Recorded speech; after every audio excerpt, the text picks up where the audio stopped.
Student কেমন আছো? I hope প্রত্যেকে শুধু ভালো না, ভীষণ ভালো আছো। স্ক্রিনের উপর একটা প্রশ্ন দেখা যাচ্ছে, তাই না? প্রশ্নটা কি দেখো, একটি চতুর্ভুজের কর্ণদ্বয় পরস্পর সমান ও সমদ্বিখণ্ডিত হলে চতুর্ভুজটি হয় আয়তক্ষেত্র, অপশন বি আছে সামান্তরিক, অপশন সি আছে রম্বস, অপশন ডি আছে কোনোটি নয়। দেখো, একটি চতুর্ভুজের কর্ণদ্বয় সমান এবং সমদ্বিখণ্ডিত হলে, দেখো আমরা এই একটু আগে গল্প করলাম না যে আয়তক্ষেত্রের ধর্মগুলো কি? এই এ বি সি ডি। আয়তক্ষেত্রের ধর্মগুলো কি জানি?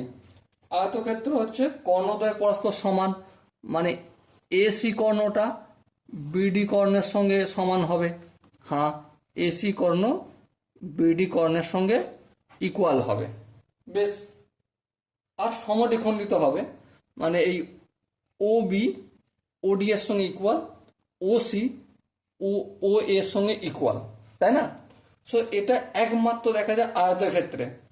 লিখে দিই একটু, O A equal to O C আর হচ্ছে O B equal to O D. এটা কখন দেখা যায়? একমাত্র আয়তক্ষেত্রতে দেখা যায়।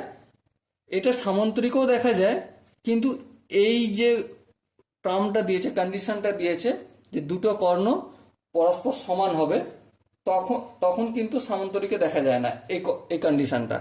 এই কন্ডিশনটা শুধুমাত্র আয়তক্ষেত্রে দেখা যায়। সো এখানে দেখো যে চারটা অপশন আছে, তার মধ্যে কোন অপশনটা ঠিক হবে? Definitely option A is the right answer. Okay, so dear student, I hope প্রত্যেকে বোঝা গেছে। যদি কোনো জায়গায় বুঝতে অসুবিধা থাকে, ডাউট থাকে বা কনফিউশন থাকে, তার জন্য কি করতে হবে? কমেন্টে অবশ্যই জানাতে হবে। ওকে, আর দেখা হচ্ছে পরবর্তী সেশনে। ততক্ষণ পর্যন্ত ভালো থেকো, সুস্থ থেকো এবং জয় হিন্দ।